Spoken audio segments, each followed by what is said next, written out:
So good to be seen, and it's even better to see what's going on. Welcome back to yet another video. In today's episode, we are going to be talking all about the reasons why I recently purchased the new Fuji X-T50. Now, I know I say new, but it's new to me. This came out in 2024, but I recently got my hands on it for the very first time not too long ago. I have made some real world sort of tests out in the field already, and I'm going to be showing you a little bit of those throughout the course of this video.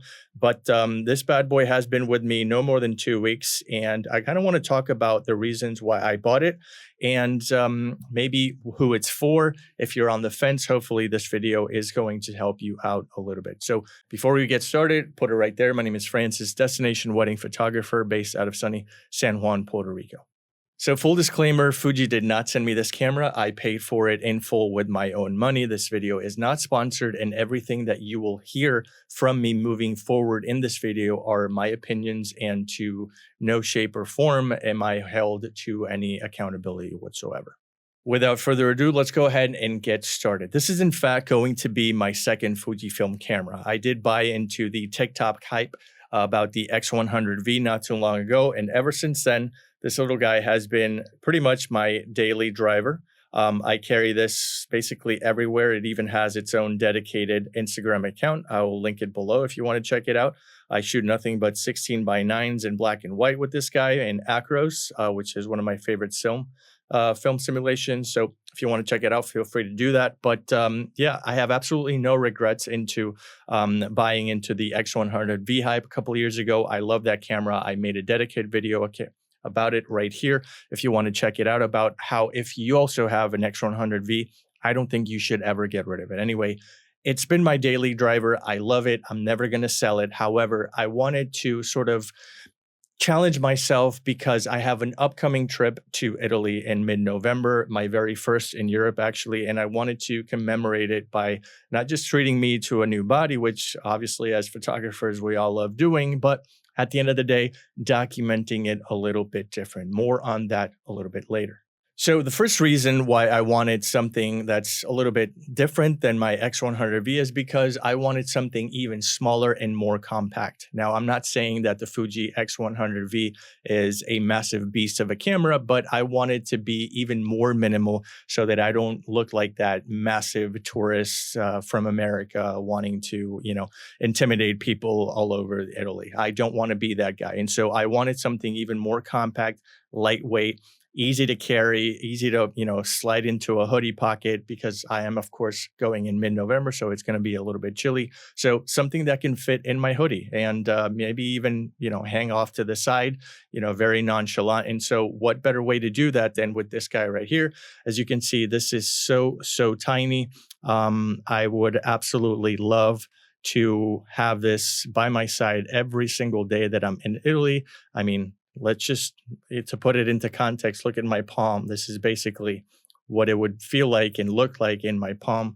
It's, pretty easy to hold, surprisingly comfortable. Ergonomics are pretty decent. I did just add a thumb grip. I don't know if you can tell in the video. And I'm also expecting the actual grip that will be latched onto the 1/4-inch thread on the bottom, so it's easier to hold. I did add a button for it, and I'm trying to accessorize it as best as I can. So this little guy right here is primarily going to be my camera for Italy in mid-November, so I am kind of pumped for that. The second reason why I pulled the trigger on the X-T50 is because it is an interchangeable lens camera. Now, I'm not going to go crazy buying lens for it because it's strictly going to be primarily my travel camera. But namely, the reason why I pulled the trigger on an interchangeable lens mount as opposed to my X100V, which is a fixed focal length and fixed lens, is because I wanted to document Italy with an anamorphic lens. And what better way to do that than with the new mind-blowing autofocus lenses from Sirui.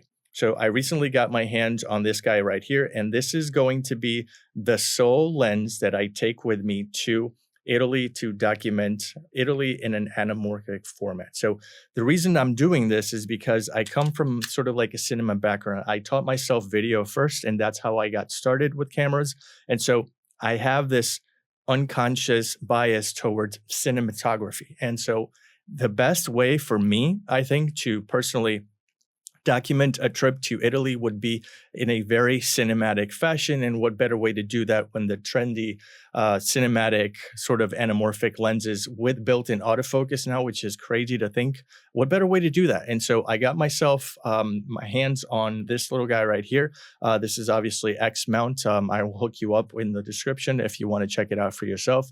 And I took it around Old San Juan, and I'm going to show you a little bit of behind the scenes video with my buddy Brian. He helped me out and went with me documenting a little bit of this, a little bit of that. And so I want to show you some pictures that I took with this lens, mostly JPEGs. I did edit slightly, raising the shadows and dumbing down the highlights a little bit. But for the most part, these are Eterna Film Sim JPEGs that you're currently watching.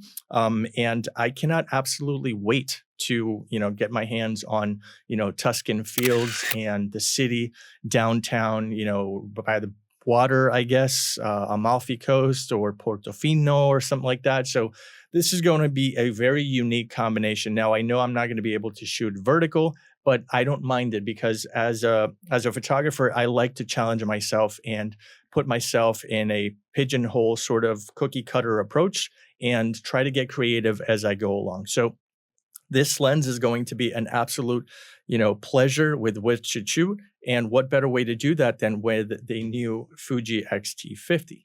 The third reason why I wanted to sort of upgrade to this camera, albeit the smaller size, is because the sensor is that much better.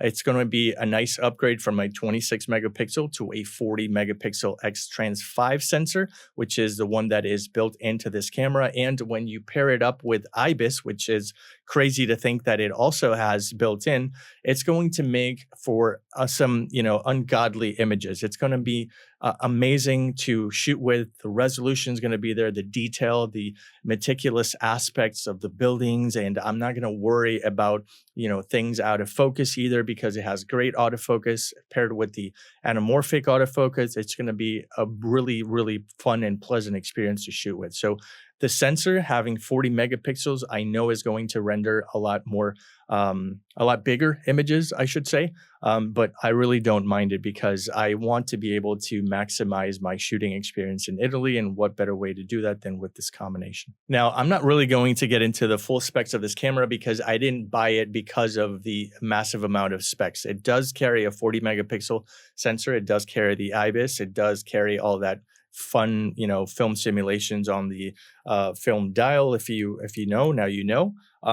It doesn't have all the bells and whistles, but at the same time, I wasn't looking for the best of the best with Honor Sir, a la, Jared Polin or anything like that. I just needed something that will be considered, in my opinion, a step up from the X100 series, but at the same time, give me the flexibility to be able to interchange lenses, improve my resolution, and have IBIS, something that I obviously don't have in my everyday carry, the X100V.